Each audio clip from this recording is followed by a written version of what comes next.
Hello, at welcome sa Cloudy Movie Recap. Nagsisimula ang pelikula kung saan nagpaplano si Julius Caesar ng pagsakop sa buong rehiyon. Ngunit isang nayon ang hindi nila mapaalis na tinatawag na Gallic tribe, kaya nais niyang magtayo ng mga gusali na nakapalibot sa nayon upang magambala ang mga Gauls at kusa silang umalis. Inutos niya sa kanyang arkitekto na magtayo ng syudad na tatawagan nilang mansyon ng mga Diyos. Samantala, dalawang lalaki na nagngangalang Obelix at Asterix ang hinahabol ang isang baboy ramo. Habang sila ay nagpapaligsahan upang makuha ito ay bigla na lamang napatid si Obelix at bumagsak siya. Nakita ni Asterix ang lubid na may nakabaon na kahoy. Sinundan nila ito at natagpuan nila ang tatlong lalaki na nagsusukat ng lupa at nais ng arkitekto na putulin ang isang puno. Pinaalis niya ang dalawa dahil sagabal ito sa kanilang trabaho. Isang suntok ang binigay ni Obelix at lumipad ito. Bumalik ang dalawa sa kanilang nayon upang ipaalam sa kanilang chief ang nakasalubong nilang mga Romans. Ngunit hindi nito sineryoso ang mga ito. Samantala ang matandang magician na si Getafix ay sinabi sa dalawa na bantayan ang mga Roman sa mga kinikilos nila. Gumagawa si Getafix ng potion na kanilang ginagamit upang sila ay magkaroon ng pambihirang lakas kaya ang mga Roman ay takot sa mga Gauls. Ang kapitan ng hukbo ay nagbigay ng ideya upang maputol ang puno ng hindi nalalaman ng mga Gauls. Inutos niya sa arkitekto na puputulan nila ang puno sa gabi. Dito nga ay naputol na nila ang puno at dali-dali umalis upang hindi madiskubre ng mga Gauls ang kanilang ginawa. Kinabukasan, natagpuan nila Asterix at Obelix ang natumbang puno. Naisip ni Obelix na buhatin at ibalik sa dati ang puno. Isang gabi, bumalik ang mga Roman upang pumutol muli ng puno subalit nakita nila ang punong pinutol nila na nakatayo muli ito na kanilang ikinagulat. Samantala, tahimik na nakamasid naman sina Asterix, Obelix at Getafix habang pinuputol ng mga Roman ang puno, at nag-iisip sila kung papaano nila mapapahinto ang mga ito. Sa sumunod na araw, binigyan ni Getafix sina Obelix at Asterix ng buto ng puno upang itanim. Inilagay nila ito sa lupa at mabilis itong lumaki. Bumalik ang mga Roman sa kagubatan ng gabi at nagulat sila nang may nakatayo muli na puno kaya pinutol nila ito muli. Paulit-ulit na nagtatanim ang mga Gauls ng mga puno at paulit-ulit din na pinuputol ng mga Roman ang mga ito, hanggang sa mapagod na ang mga Roman sa pagputol ng mga puno. Samantala, si Caesar ay nagalit dahil sa walang tao ang nais na tumira sa kanyang mansyon ng mga Diyos. Dahil sa hindi pa natatapos gawin ang gusali, isang senador ang nagbigay ng ideya kay Caesar. Dito nga ay ginaganap ang paglalaban ng gladiator sa arena. At pagkatapos ng laban ay nag-anunsyo ang senador sa mga manunood na magkakaroon ng laro kung saan ang mapipiling numero ni Caesar ay siyang mananalo at magkakaroon ng isang silid sa mansyon ng mga Diyos. Nanalo ang isang maliit na pamilya at sila ay magkakaroon ng pagkakataon na tumira at mabuhay sa mansyon ng mga Diyos. Samantala, pumunta sina Obelix at Asterix sa kampo ng mga Roman. Uminom si Asterix ng potion kung saan ay nagkaroon siya ng pambihirang lakas at madali nilang napabagsak ang mga kawal ng Roman. Pagkatapos nito ay nagpunta sila sa mga alipin at binigyan sila ng potion upang tumakas sila.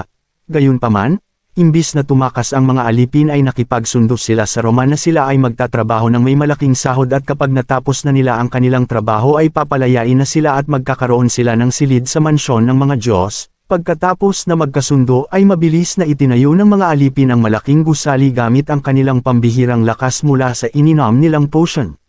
Maya-maya ay dumating sina Asterix at Obelix, nakita nila ang malaking gusali, kinumpronta nila ang mga alipin at masama ang kanilang loob dahil sa imbis na tumakas ang mga ito ay tinulungan pa nilang itayo ang gusali. Bumalik sina Asterix at Obelix sa kanilang nayon at pinaalam sa iba ang pagtatayo ng gusali sa kagubatan. Dahil dito ay naghanda ang mga Gauls at uminom ng potion upang salakayin ang mga Roman. Ngunit napahinto sila nang makita nila na marami ng tao ang naroon at nabigyan ng mga silid. Dahil dito hindi nila masisira ang gusali dahil sa maraming tao ang masasaktan, kaya nagpasya sila na bumalik na lamang sa kanilang nayon. Samantala, ang nanalong pamilya sa palabunutan ay hindi makukuha ang kanilang premyo na silid dahil sa hindi kumpleto ang kanilang dokumento.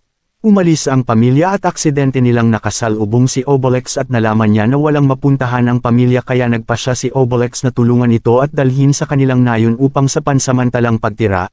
Subalit ang mga tao sa nayon ay hindi sang-ayon sa pagtira ng pamilyang Roman. Sa kabila nito ang asawa ng chief ay naawa sa kanila kaya pinayagan niyang tumira ito sa kanilang nayon.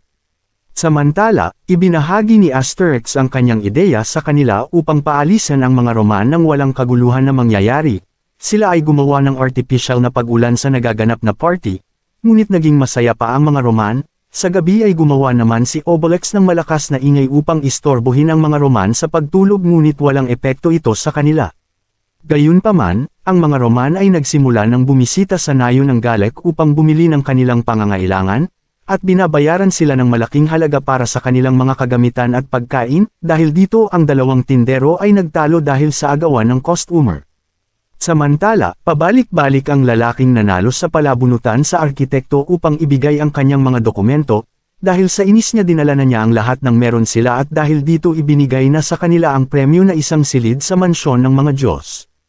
Isang araw dumating ang senador, pinuri niya ang arkitekto dahil sa matagumpay nitong pagpapatayo ng mga gusali, ngunit narinig niya sa kapitan ang kasunduan nito sa mga alipin kaya nilinlang ng senador ang mga alipin na magtratrabaho sila upang magkaroon ng pambayad sa silid nila, dahil sa kamangmangan ay napapayag niya ang mga alipin.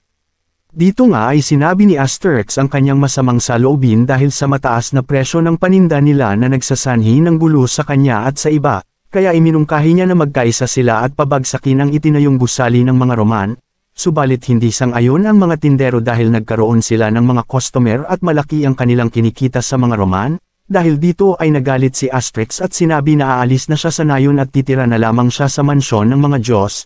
Nagpa siya ang iba na sumama sa kanya tulad nina Obelix Getafix at isang lalaki.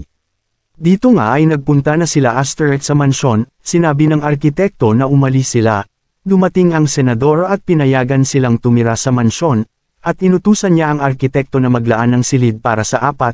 Sinabi ng senador sa arkitekto na meron siyang plano na gawing mga Roman ang mga Gauls upang umalis na sila sa kanilang nayon, dahil sa wala ng mga silid ang natitira, ang pamilyang nanalo ay pinalayas upang magkaroon ng silid ang mga Gauls.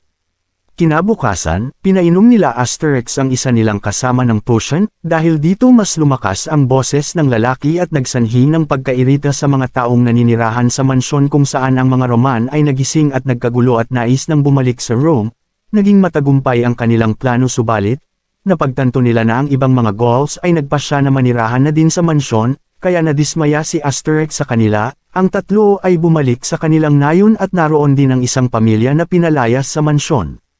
Ang mga Gauls sa mansyon ay nagsisimula ng makiugali sa mga Roman, sinuot nila ang tulad sa mga tao sa Roman at makisamang namumuhay kasama ang iba. Samantala, mabilis na nakapagpatayo pa ng ibang mga gusali ang arkitekto at ito ay labis na ikinatuwa ni Caesar dahil nagawa nilang paalisan ang mga tribong Gallic sa kanilang nayon. Ngayon ay may bago siyang plano, ito nga ay burahin ang nayon ng Gallic. Samantala, si Obelix ay nakikipaglaro sa bata at mabilis siyang tumatakbo hanggang sa makaramdam siya ng pagod dahil sa ilang araw na siyang hindi kumakain, kaya nagpa siya ang bata na tulungan si Obelix upang maghanap na makakain. Imbis na makahanap siya ng pagkain ay nakita niya ang mga kawal na Roman na nagtatangakang salakayin ang nayon ng Gallic.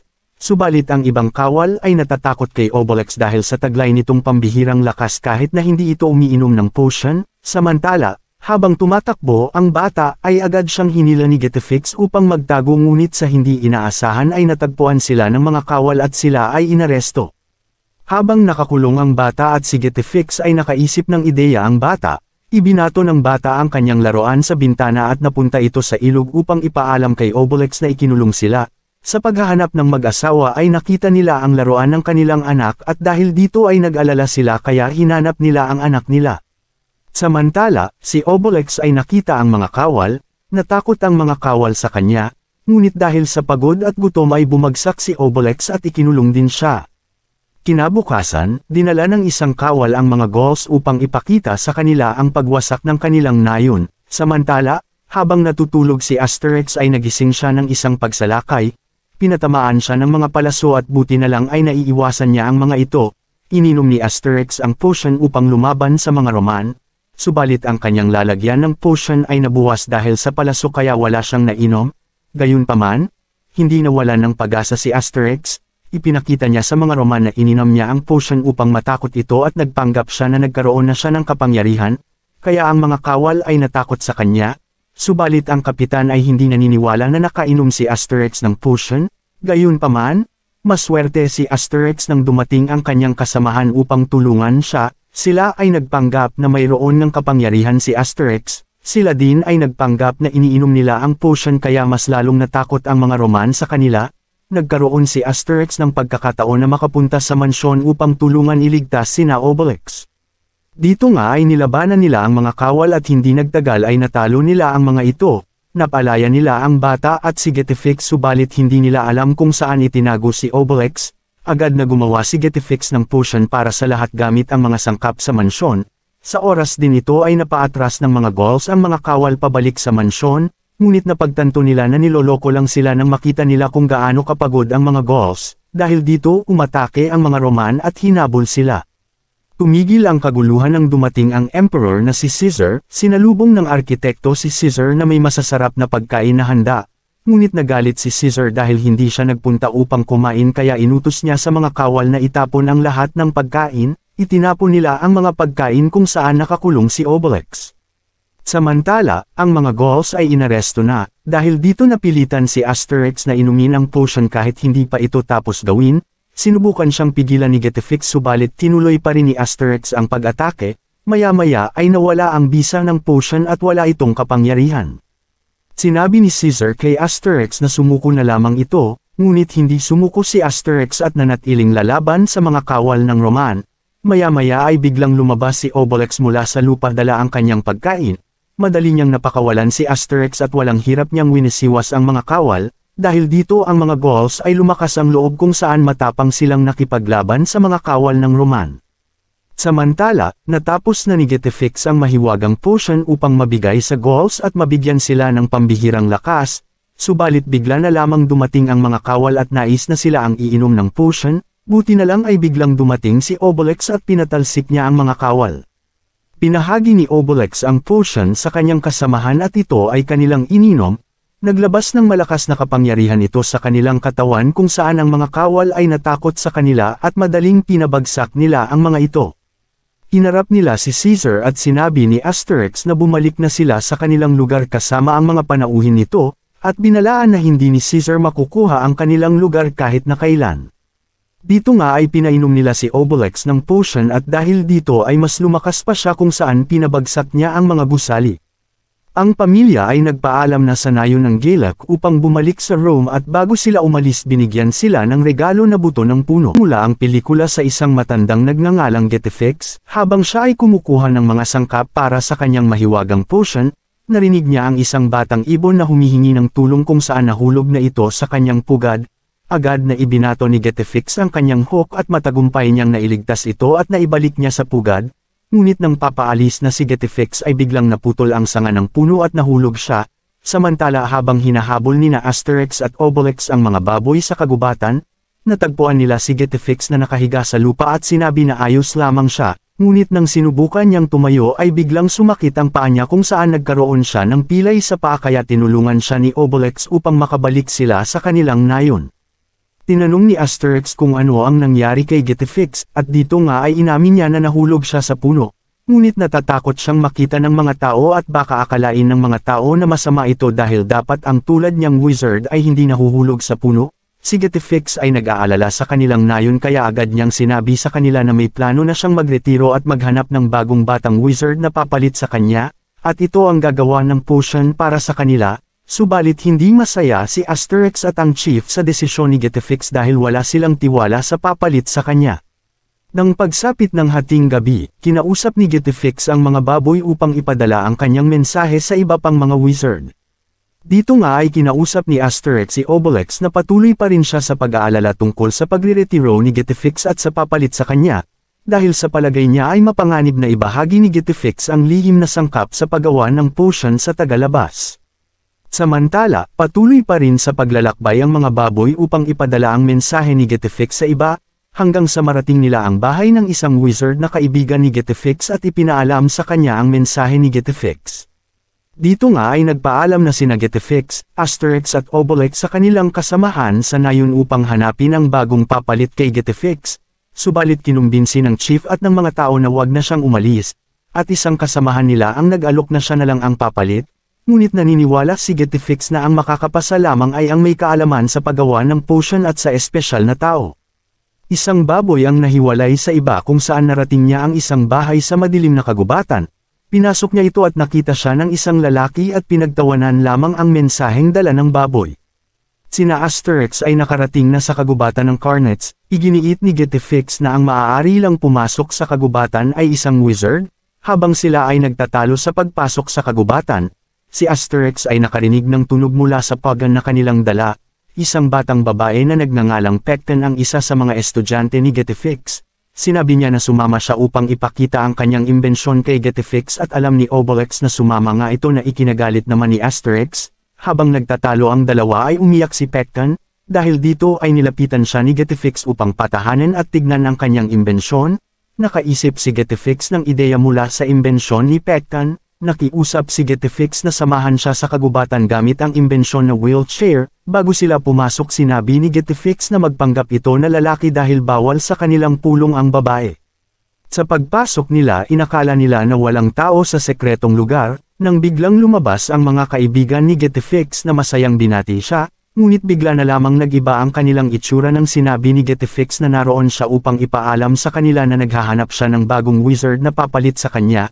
Dahil dito sila ay nag-alala na baka mapunta sa maling tao ang mahiwagang potion, gayunpaman, buo na ang desisyon ni Getafix kaya humingi siya ng tulong mula sa kanilang lahat na hanapin ang karapat-dapat na kandidato para sa papalit sa posisyon niya. Isang wizard na nagngangalang Sulfurex, ginamit niya ang kanyang mahikang hypnotic kay Asterix subalit walang epekto ito sa kanya, kaya napagpas siya na lamang ni Sulfurex na tumakbo ngunit, hindi pumayag si Asterix na makatakas ito kaya hinabol niya ito kasama si Obelix. Sa kanilang paghahabulan natagpuan ni Obelix si Sulfurex kung saan aatakihin na sana niya ito nang bigla siyang napahinto dahil sa hypnosis ni Sulfurex. Dahil dito ay nagawa niyang makatakas sa dalawa. Habang pinag-uusapan ng mga wizard si Sulfurex, tinanong ni Pecten kung sino ba ito. Sumagot ang isang wizard na si Sulfurex at Getafix ay dating magkaibigan at sila ang pinakamagaling sa lahat. Isang araw sa competition, ipinakita nilang dalawa ang kanilang talento. Namangha ang mga hurado sa pinakitang mahikang apoy ni Sulfurex.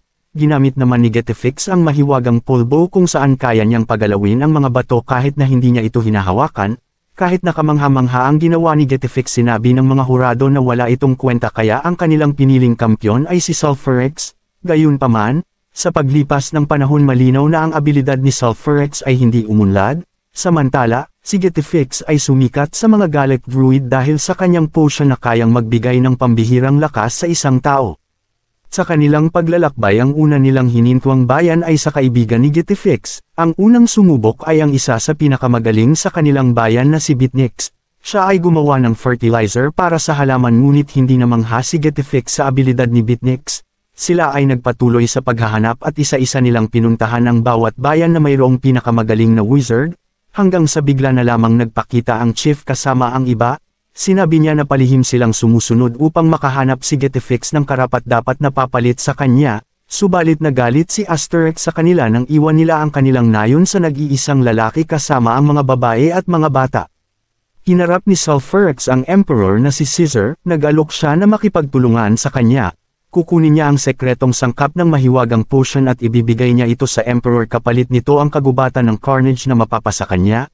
Agad na pumayag si Caesar at nalaman na din niya na wala ang mga kalalakihan sa nayon at madali lang nila ito mapapabagsak.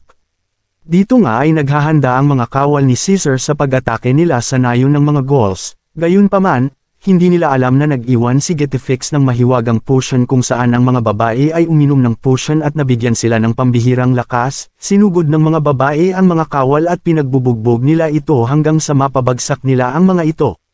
Samantala, isang lalaking wizard na nagngangalang Teleferix ang gumagawa ng isang potion upang ipakita kay Getafix at mapamangha niya ito. Maya-maya ay biglang dumating si Sulfurex at pinakita niya kay Teleferix ang kanyang mahika at sinabi na ang mahika ni Teleferix ay ordinaryo lamang, kaya pinagamit ni Sulfurex ang mahika niya kay Teleferix at handa siyang tulungan nito. Dito nga ay sinimulan na ni Sulfurex na turuan si Teleferix kung papaano gawin ang mahika niya, ngunit nagdulot ito sa kanya ng matinding pagkadismaya habang pinilit niyang umasa sa kanyang kakayahan. Narating na nila Getafix ang isang nayon kung saan pinapakita ng isang wizard ang kanyang kakayahan. Kaya niyang paramihin ang isang tinapay gamit ang kanyang mahiwagang potion, Namangha naman si Getafix sa mahika nito subalit nagdududa si Asterix sa potensyal nito. Maya-maya isang lalaki ang nagpakita at sinasabi nito sa kanila na may isang makapangyarihang wizard na nagngangalang Teleferix ang nakatira malapit sa nayon, at ang nasa likod nito ay si Sulfurex na inuutusan ang lalaki na sabihin ito kila Getafix. Dahil sa mga narinig ni Getafix at pagkatapos makambinse ng lalaking wizard na magaling si Teleferix ay nagpasya si Getafix na puntahan nga ito, sinabi ni Asterix na bumalik na lamang sila sa kanilang nayon. Subalit hindi pumayag si Getafix na umuwi hanggat hindi niya nakikita ang huling wizard, dahil dito nagalit si Asterix at hindi makapaniwala, dahil sa ilang buwan na silang naglalakbay at wala sa kanila ang may katangian na hinahanap niya, kaya napagpas siya na lamang ni Asterix na umalis at bumalik sa kanilang nayon. Samantala, nagkaroon ng malaking problema ang mga naiwan sa nayon ng Galek dahil sa pagkaubos ng kanilang potion, habang naglalakad si Asterix sa kagubatan. Nakarinig siya ng pag-uusap kung saan nakita niya si Sulfurex na nakikipag-usap sa mga Roman at nadiskubre niya na nakikipagtulungan ito sa mga Roman, ngunit hindi nagtagal na huli ng mga kawal si Asterix habang sinusubukan niyang pigilan ito. Dito nga ay nakilala na ni Getafix si Teleferix, gumawa siya ng mahiwagang potion subalit dahil sa impluensya ni Sulfurex binago niya ang kanyang sangkap kaparehas ng kay Sulfurex. Dahil sa ipinakita ni Teleferix na mangha si Getafix at ang iba sa pinakita niya, dahil dito inalok ni Getafix si Teleferix na maging estudyante niya at pumunta sa kagubatan ng Carnotes upang ibigay sa kanya ang sekretong sangkap para sa mahiwagang potion. Samantala narating na ni Sulfurex ang kagubatan ng Carnotes at aksidente niyang nasunog ang kagubatan dahil sa nasunog nitong balabal, labis ang tuwa nang makita niyang nasusunog ang gubat. Dito nga ay iniwan si Asterix na nakatali sa kadena. Nakita siya ng lalaking nagpapastol ng tupa at tinulungan niya si Asterix hanggang sa makatakas ito. Nakarating na sila Getafix sa kagubatan ng Carnot at nadismaya sa kanilang nakita dahil sa pagkasunog ng gubat, gayunpaman, ibinahagi pa rin ni Getafix ang sekretong sangkap kay Teleferix sa ilalim ng sinag ng buwan, ngunit natigil sila nang ipaalam ng baboy ang nangyayari sa kanilang nayon kung saan inaatake ito ng mga kawal. Mabilis na bumalik sina Obelix at Getafix sa nayon habang ang iba ay naiwan at nagkagulo kung sino ang iinom ng mahiwagang potion, ngunit aksidente ito natapon at ininom ng mga manok. Habang sila ay mabilis na pabalik sa nayon, kinukuha naman ni Getafix ang mga sangkap, nang makarating na sila sa kanilang destinasyon, nasasaksihan nila ang pag-atake ng mga Roman sa nayon, kaya agad niyang inutusan si Obelix na tumakbo papunta sa nayon subalit, nawalan ng malay si Obelix at bumagsak ito sa lupa, dahil dito nagpasya si Getafix na siya na lamang ang pupunta gamit ang imbensyon niya. Di kalaunan dumating si Sulfurex at hawak na niya ang sangkap ni Getafix at inutusan niya si Teleferix na gumawa ng potion. Pinaliwanag niya na kung hindi pa ito gagawa ng mahiwagang potion ay mapapahamak ang mga tao sa nayon dahil sa pag-atake ng Roman, dahil sa wala ng pagpipilian si Teleferix ay sinunod niya ang utos ni Sulfurex na gumawa ng potion habang pinipigilan siya ni Pecten na huwag sumunod sa utos ni Sulfurex. Samantala naroon sa nayon ang mga kaibigan ni Getafix ngunit wala silang alam kung papaano gumawa ng mahiwagang potion, sa halip na makagawa sila ng mahiwagang potion na nakapagbibigay lakas, nakagawa sila ng potion na kayang palakihin ang kahit na anong may buhay. Maya-maya ay dumating si Getafix at nadismaya dahil ang natitira niyang mga sangkap ay nasira ng iba pang wizard. Samantala, ang nagawa ni Teleferix na potion ay may kulang na isang sangkap. Dahil dito pinaghihinalaan ni Sulfurex na ang huling sangkap ay tinatago ni Getafix, kaya nagalit si Sulfurex dahil hindi pa buo ang tiwala ni Getafix kay Teleferix. Dahil sa pagkagalit ni Sulfurex, kumuha siya ng iba't ibang mga sangkap at inilagay niya ito sa pugon. Dahil sa pagkainis niya nais niyang saktan si Teleferix at agad naman na tinulak ni Pecten si Sulfurex ngunit aksidenteng napunta ang pulbos ni Sulfurex sa pugon at nagdulot ng biglaang reaksyon sa potion. Hindi nagdalawang isip si Sulfurex na inumin ang potion, dahil dito ay nagkaroon siya ng kapangyarihan kung saan nagagawa na niyang makontrol ang apoy. Ginamit niya ang kapangyarihan niya upang atakihin ang nayon. Samantala, ang chief at ang kasamahan niya ay dumating na sa nayon sakay sa mga lumilipad na manok habang iniwasan nila ang mga palaso ng mga Roman, samantala inatake na din ni Sulfurex ang mga kawal ng Roman. Maya-maya ay dumating si Pecten dala-dala ang mga natirang mga sangkap at ibinigay kay Getafix. Sa halip na gumawa si Getafix ng potion, inutusan niya si Pecten na siya ang gumawa ng potion at gayahin niya kung papaano ginawa ni Teleferix ito. At ibinunyag na niya ang huling sekretong sangkap kay Pecten at ito nga ay isang likido mula sa kanyang hook. Dito nga ay tulong-tulong ang mga Gaul sa pagpatay ng apoy, samantala, hinarap ni Getafix si Sulfurex upang magkaroon ng panahon si Pecten gumawa ng potion. Tinanong ni Sulfurex si Getafix kung nasaan ang huling sangkap ng potion, ngunit hindi siya pumayag na ibigay ito, dahil dito galit na galit si Sulfurex at nais na niyang patayin si Getafix. Sa kabutihang palad, dumating sina Obelix at Asterix upang iligtas si Getafix at inatake nila si Sulfurex. Samantala, matagumpay na nagawa ni Pecten ang mahiwagang potion at ang lahat ng tao sa nayon ay pinainom ng mga wizard upang mapabilis ang pagpatay sa apoy sa nayon. Gayunpaman, aksidenteng bumagsak si Sulfurex sa pampalaki na potion kung saan nagawa siyang palakihin ito hanggang sa maging higante siya. Pinainom din ng mga wizard ang mga kawal ng Roman upang tumulong sa pag-atake sa higanteng si Sulfurex, ngunit walang epekto ito sa kanya, dahil dito ginamit ni Getafix ang kanyang mahiwagang pulbos mula sa kanyang kwintas, at binuga niya ito sa mga kawal ng Roman, dahil dito nagawa niyang makontrol ang mga kawal at bumuo siya ng isang higanteng kawal upang iharap kay Sulfurex. Naglaban ang dalawang higanti at walang laban si Sulfurex dito dahil walang epekto ang kanyang mga apoy sa mga kalasag ng mga kawal. Hindi nakantento si Obelix sa laban ng dalawa kaya sumali siya at siya ang nagkontrol sa mga kawal, kung saan isang suntok ang ibinigay niya kay Sulfurex at napalipad niya ito hanggang sa bumagsak ito sa malaking barko sa karagatan. Dahil wala ng epekto ang mahiwagang potion sa mga kawal, nagpasya sila na bumalik na lamang sa kanilang bayan. Samantala, si Teleferix ay nararamdaman na kasalanan niya ang lahat ng nangyari, nilapitan siya ni Getafix at inudyok na mag-aral muli. Pagkatapos ang nangyaring kaguluhan, ang mga Gauls ay muling nagsaya gayon din si Getafix. Kaya nagpasya siya na hindi na siya maghahanap ng papalit sa kanya. Dito na nagtatapos ang pelikula. Kung nagustuhan ninyo ay maaari lamang mag-iwan ng subscribe, like and share. Salamat sa panunood hanggang sa susunod na video.